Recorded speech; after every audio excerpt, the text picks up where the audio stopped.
My friends, for many years we have labored under the belief that the spiritual life is achieved by effort, by striving, by pleading, by searching for some distant God who must be persuaded to enter our experience. And yet, the entire spiritual path rests upon a paradox so profound that it overturns every one of these concepts. The moment you cease trying to make God act, God begins to reveal himself. The moment you relinquish the strain of human effort, the divine presence that is forever lived within you becomes active as your very life. You see, the great barrier in our journey is not God's unwillingness, nor God's absence, nor God's delay. It is the simple fact that the human self insists upon doing what only the infinite can accomplish. We try to heal ourselves. We try to shape our supply. We try to direct our relationships. We try to improve our own nature through the machinery of the human mind. And in all of this trying, we unconsciously affirm that we are separate beings attempting to reach a God who is far away. This is the hidden belief behind every effort. But the infinite way was born of a discovery. God is not moved by effort. God is revealed in stillness. God is not reached by struggle. God is present in the quiet recognition that there is nothing to reach. The presence, the activity, the life of God is already where you are. It has been the fabric of your being since before time began. And so, I invite you to consider this paradox deeply. Nothing in your spiritual experience changes through effort, but everything changes the moment you release effort. Not as resignation, not as despair, but as the dawning realization that you are not the one who brings God into action. The Father within does the works. The presence functions of its own accord. The kingdom unfolds from within itself. Your part is simply to stop obstructing that flow with the noise of personal striving. This is the beginning of our journey today, an exploration of that sacred turning point in consciousness, the day you stop trying, and the wondrous activity of God that becomes visible the instant personal will grows quiet. Let us look more deeply now at this burden that humanity carries, the endless compulsion to try, to struggle, to push against life, as though the responsibility for the universe rested upon our shoulders. Every one of us has, at some time, believed that our safety, our healing, our supply, our very spiritual progress depended upon the intensity of our effort. And yet, my friends, if you will observe closely, you will see that all such effort begins with fear, fear that God is not present, fear that God will not act, fear that the universe is operating independently of our good. This fear takes subtle forms. It makes us believe we must constantly adjust, solve, improve, overcome. We try to manage our bodies, our finances, our children, our future, as though life were a mechanism that could malfunction unless we monitored it every waking moment.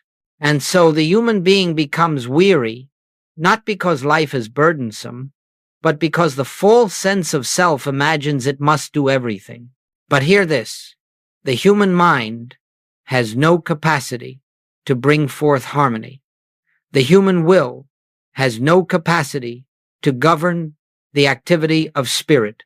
The personal self, however well-meaning, cannot add a single cubit to its stature through effort. And the tragedy is that in all of this striving, we reinforce the illusion that there is a separate self who must take charge of what is already governed by the infinite. This is the root of the human problem. Not sin, not ignorance, not circumstance, but the deep psychological and spiritual conditioning that whispers, if I do not act, nothing will happen. And in obedience to that whisper, the individual plunges into anxiety, trying to fix life from the outside, instead of entering the inner stillness where life is already whole. Goldsmith's discovery, And the revelation of every mystic who has seen reality is simply this: life is not lived by the human being, life is lived by God through the human being. And every moment of strain, every moment of mental wrestling is an invisible declaration that we have forgotten this great truth. Therefore, before we can speak of surrender, before we can speak of grace, we must recognize how deeply we have trusted in our personal effort and how sincerely but mistakenly we have attempted to solve spiritual realities with human means. When this recognition dawns, not as guilt but as revelation, the burden begins to dissolve. The heart grows weary of striving, not in defeat, but in readiness for a higher way. There comes a moment in the life of every earnest seeker, a moment not planned, not manufactured, not forced, when the personal will simply begins to grow quiet, not because you have conquered it, not because you have subdued it, but because you have begun to see through it. You begin to realize that all your attempts to direct life have led you only to temporary results and repeated frustrations. And in that realization, there is a gentle softening, an inner surrender that is not resignation but awakening. You discover, perhaps for the first time, that you are not required to run the universe. You are not required to sustain your body or your supply or your relationships through personal strength.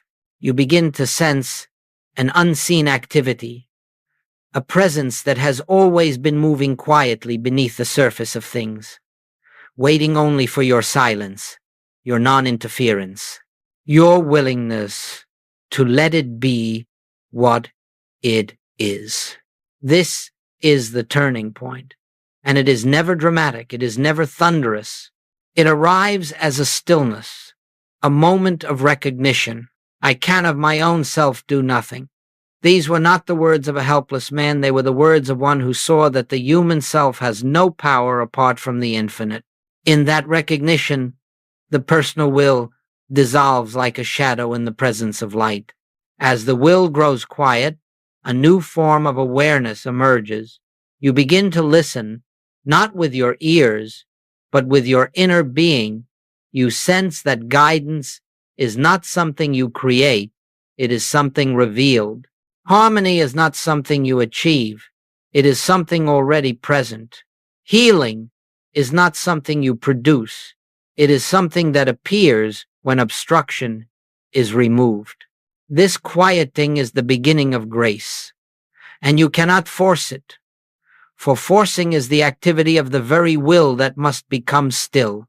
Rather, it comes by seeing the futility of striving, the hollowness of personal control, and the peace that arises when you allow life to unfold of its own accord.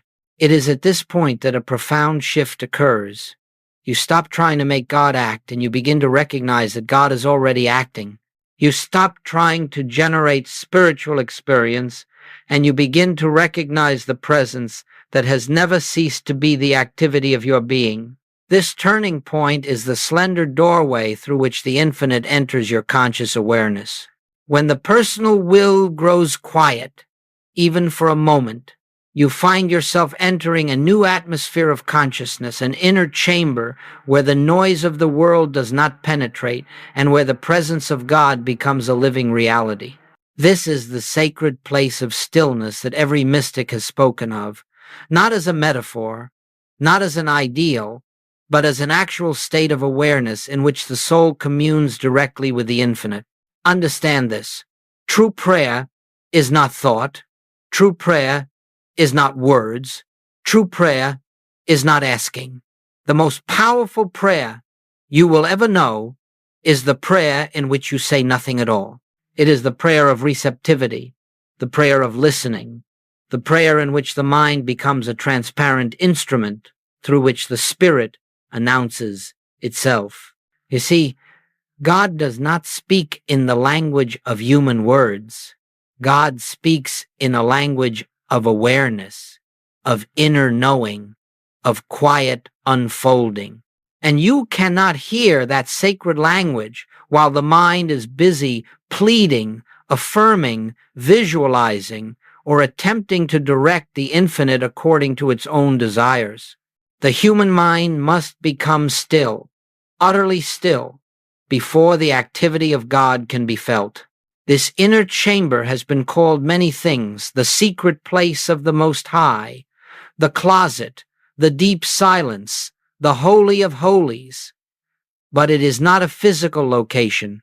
It is an inner posture, a yielding of the mind, a resting of the emotions, a quiet place within where you cease trying to think your way to God and instead allow God to reveal himself.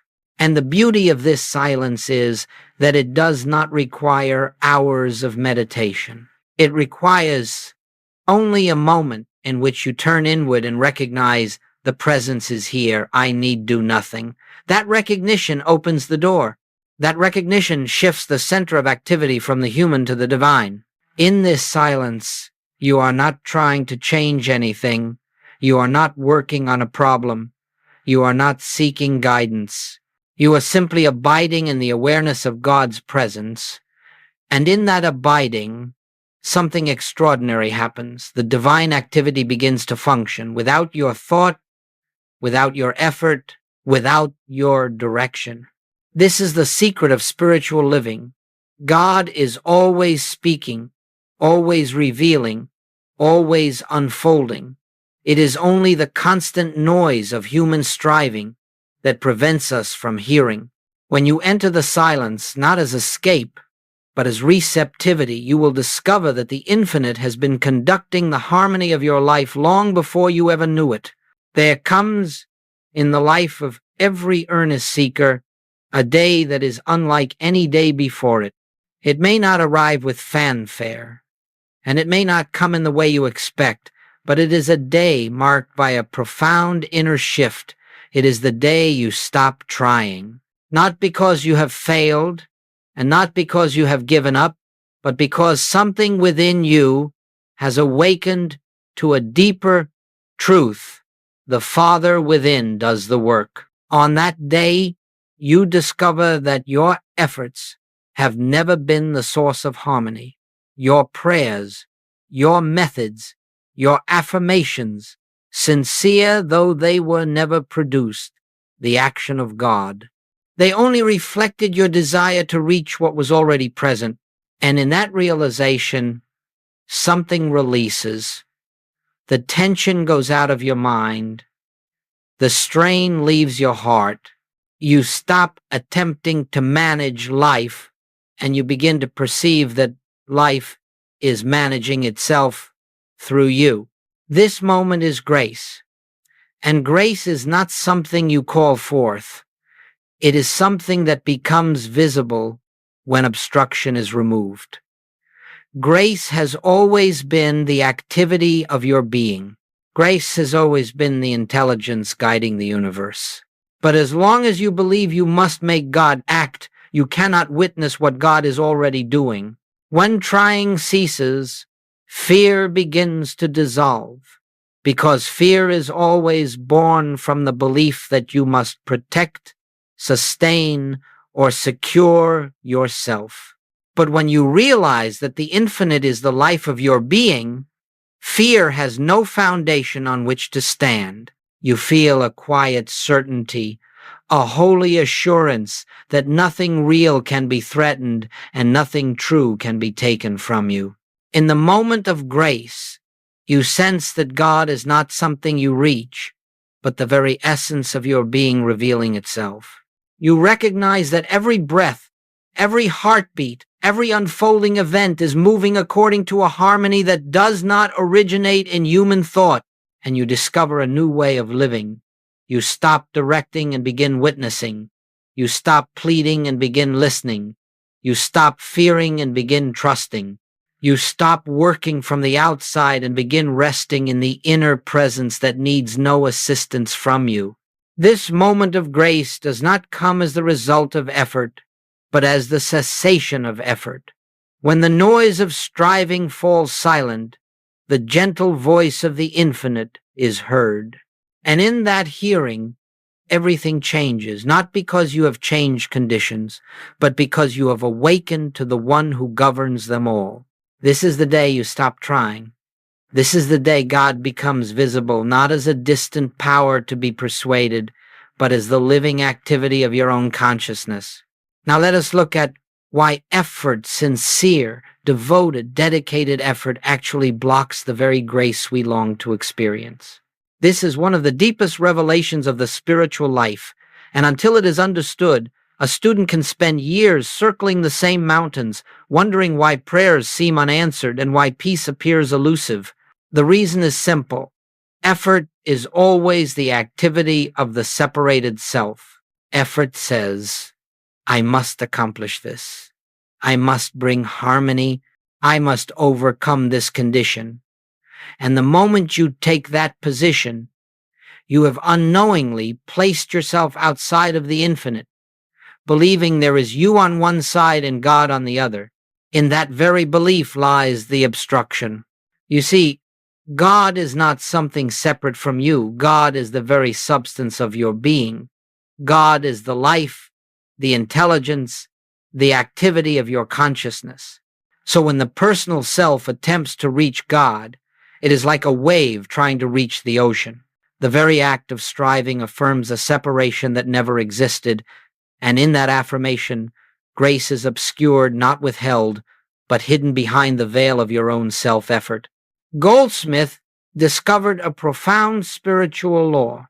Any attempt to use God for personal ends separates the seeker from the experience of God. You cannot use truth, because truth is not a tool, it is your identity. You cannot employ God to change conditions, because God is not a power operating upon something outside itself. God is the one power, the one presence, the one reality. The moment you try to harness this power for human improvement, you are no longer resting in the spiritual understanding of one, but have slipped back into the belief in two. Effort arises from fear and from the false assumption that the universe requires your intervention. But the infinite way teaches that nothing true needs your assistance. Harmony is never created, it is revealed. Supply is never manufactured, it is unfolded. Healing is never produced, it is recognized. These are spiritual principles, and they function only when the mind becomes still enough to let the invisible act. The invisible law of the spirit is this. Where the personal self acts, grace is silent. Where the personal self is silent, grace acts. And so when you cease striving, you are not becoming passive. You are stepping aside so that the divine activity, which has been present all along, may become visible in your experience. It is not your effort that heals, but your surrender. Not your plans that prosper you, but your willingness to trust the unseen order of the universe. Not your strength that carries you, but the realization that the infinite is the life that lives you. And as this becomes clear, you begin to understand why the great mystics have always taught that the highest spiritual work is not doing, but recognizing the presence, recognizing the one, recognizing that God is the only activity, and therefore there is nothing left for the personal self to accomplish. Now that we understand why effort obscures grace, we can begin to explore what life feels like when the personal self no longer carries the burden of directing, controlling, and managing existence. When the striving ceases and the inner ear opens to the activity of the spirit, a new way of living begins, one that is marked by harmony, guidance, and quiet inner assurance. This is not the life you build. It is the life that unfolds through you when you make yourself an open avenue for the infinite.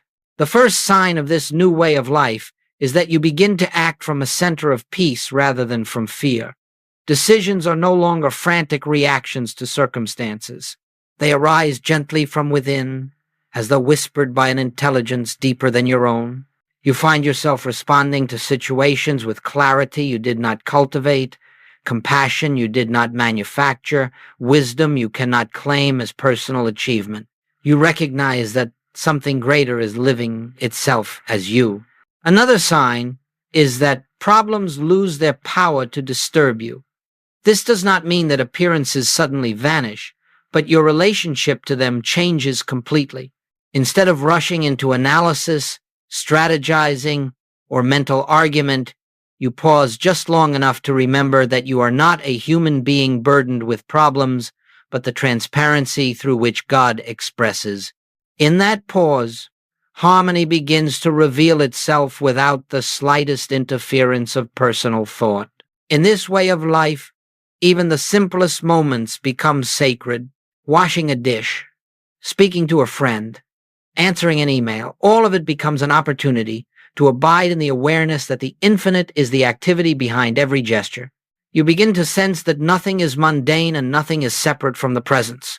Every task becomes an act of devotion, not because you perform it for God, but because you perform it with God as the living presence expressing itself. This daily life is not passive. It is deeply alive. It is alert, sensitive, responsive to the inner movement rather than the outer demand. You discover that you no longer must figure out your path. The path unfolds. You no longer must chase supply. Supply appears as needed.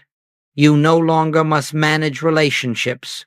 Relationships begin to harmonize themselves when you meet every person from the consciousness of one. And as you walk in this new way, you notice something remarkable. Your effectiveness in the world increases, not because of greater effort, but because the source of all effectiveness is now functioning through you. The infinite way is not an escape from living, it is the deepest engagement with life, carried out from the center of God's activity rather than the strain of the personal will. In this flowing, effortless unfoldment, you begin to see the truth of Goldsmith's statement. The secret of living is letting God live your life. And once this truth is felt, not merely understood intellectually, but felt in the quiet depths of your being, you will never again seek to return to the life of struggle. The taste of inner peace is enough to make striving impossible, for you have discovered a better way, the way of letting God be God in you. As you begin living from this inner stillness, without the burden of constant striving, something remarkable occurs. Life itself begins to reveal a harmony that was always present, but long concealed by fear, effort, and personal will. And the evidence of this surrender does not come through dramatic miracles or sudden outward changes, though such things may happen. The true evidence appears quietly, gently, as if life were redeeming itself from within. The first and most unmistakable evidence is the disappearance of fear, not because conditions have changed, but because your sense of identity has changed. When you no longer see yourself as a vulnerable creature struggling in a chaotic universe, but as the expression of the infinite, fear loses its foundation. You discover a peace that does not depend on circumstances, and this peace becomes the atmosphere in which you live. Then you notice that relationships begin to soften. People who once seemed difficult no longer evoke the same reactions within you. You meet them not with personal judgment or memory, but with the recognition of the same presence that lives in you. And because you see differently, they respond differently, not by your manipulation, but by the silent influence of the consciousness you now embody. The world begins to meet you according to your realization of oneness. Another evidence is that solutions appear without struggle. A problem that once consumed your mind shows a way forward at the moment you release it into the silence. Supply that you once chased now flows naturally. Opportunities arise that you never planned. These are not coincidences. They are the outward signs of an inward shift. When you cease trying to control life The divine order becomes free to manifest through the avenues prepared for it. Healing, too, begins to unfold, not necessarily as instantaneous transformation, though that is possible, but as the gradual revelation that the life within you has never been sick, never broken, never incomplete. The healing does not come because you worked on the condition. It comes because you stopped believing that the condition had power. Grace reveals what has always been true. The Spirit of God within you is whole, and therefore wholeness must appear in your experience. As this surrender deepens, you begin to realize that nothing in your outer world is separate from the activity of your inner being. Life becomes a mirror reflecting your consciousness. When you abide in peace, peace appears around you. When you abide in quiet trust, the events of your life begin to move with quiet order. When you abide in the awareness of God's presence, you find that God's presence meets you in every place you walk. And so the evidence of surrender is not something you create, but something you witness. It is the dawning recognition that the universe is benevolent, that the infinite is trustworthy, and that harmony is the natural condition of life. Once the personal self steps aside, you begin to see that grace was never absent. It was only obstructed by the noise of striving. When surrender has taken root, life begins to redeem itself, not because you have changed the outer world, but because you have awakened to the inner presence that has always governed all things with perfect wisdom. And now, as we draw this class to a close, let us return to the essence of what has been revealed here. The entire spiritual life rests upon a single, simple recognition. God is the life of your being, and therefore there is nothing for the human self to accomplish. The Father's presence is already within you. The activity of spirit has never ceased. Harmony has never been absent. Yet the human mind, in its perpetual striving, has obscured this ever-present reality. The call of the infinite way is not a call to effort, to striving, or to achievement. It is a call to inner rest, the rest that comes when you relinquish the belief that you must make something happen and instead allow the divine activity to reveal itself. This rest is not inactivity, it is the cessation of mental noise that enables the still, small voice to be heard. And so I invite you now, gently and without pressure, to adopt a new inner attitude as you go forth from this moment. I will not attempt to direct God. I will be still and let God be God. This is the doorway to grace. This is the state of consciousness in which all good becomes visible. Do not attempt to practice this with strain or discipline. Simply pause throughout your day, even if only for a breath, and acknowledge the presence. Let the recognition arise. The Father within me is the one who performs every act. I need do nothing of myself, and you will discover that this simple turning within opens your awareness to a depth of peace you may not have known was possible. In that peace, guidance will come not from your reasoning mind, but from the divine impulse that knows your path better than you ever could.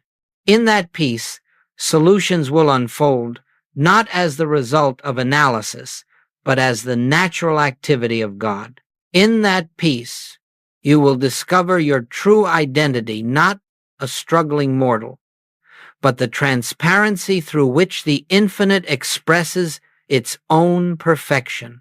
And as this realization settles into your consciousness, you will find that life becomes the effortless outpouring of a presence that has always been yours. The world may continue its noise, but you will walk through it with quiet certainty. Circumstances may shift and change, but you will remain anchored in the awareness that the harmony of God governs all. You will live each day not as one who must struggle, but as one who has surrendered to the divine activity already at work. So let us leave here today with this simple prayer, not spoken with words, but felt in the depth of our being. Father, I release all striving. Reveal thy presence as the activity of my life. In that prayer, the whole spiritual path is contained. In that prayer, every answer is given before the question arises. In that prayer, the seeker becomes the instrument of God's living presence. Go in peace, not because peace is something you acquire, but because peace is what you are when the striving ceases and the infinite begins to shine without obstruction. The class is ended.